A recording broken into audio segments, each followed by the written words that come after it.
Rajkot Bhavnagar highway ઉપર આવેલા ત્રંબા ગામ નજીક મુરલીધર નર્સિંગ કોલેજ છે, જેમાં મને આજે વિદ્યાર્થીઓએ ટેલિફોનિક અને સોશિયલ મીડિયા થકી મારો સંપર્ક કરી અને ફરિયાદ આવી છે કે આ જે લાઇબ્રેરી મુરલીધર નર્સિંગ કોલેજની છે તેમાં જર્જરિત હાલતમાં બિલ્ડિંગ હોવાથી ચાલુ પંખો વિદ્યાર્થી ઉપર પડતા 3 વિદ્યાર્થીઓને ગંભીર ઈજા પહોંચી છે અને સારવાર અર્થે હોસ્પિટલમાં પહોંચાડ્યા છે. એટલે વિદ્યાર્થીઓ સાથે મેં ટેલિફોનિક આખી એમની વેદના સાંભળી કે ગર્લ્સ હોસ્ટેલ, કોલેજનું બિલ્ડિંગ અને અન્ય ઘણા બધા ઇન્ફ્રાસ્ટ્રક્ચરની અંદર ખૂબ જ જર્જરિત હાલતની અંદર બિલ્ડિંગની સ્થિતિ છે.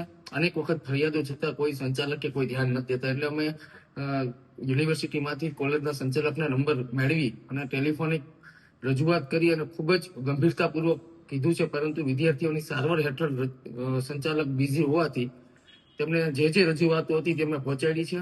આજ સાંજ સુધીમાં તમામ પ્રકારની જે વિદ્યાર્થીઓની વેદના છે કે તાત્કાલિક સમારકામ કરવામાં આવે, રિનોવેશન કરવામાં આવે, વિદ્યાર્થીઓને પીવાનું પાણી સહિત અનેક પ્રાથમિક સુવિધાઓ જે વિદ્યાર્થીઓની વ્યથા છે તે તાત્કાલિક માટે સોલ્વ કરવામાં આવે. જો આ વિદ્યાર્થીઓના પ્રશ્નો એક દિવસની અંદર સાંજ સુધીમાં બાંહેધરી નહીં આપવામાં આવે તો આવતીકાલે અમે વિદ્યાર્થીઓને સાથે રાખી અને કોલેજ હલ્લાબોલ કરવાના છે.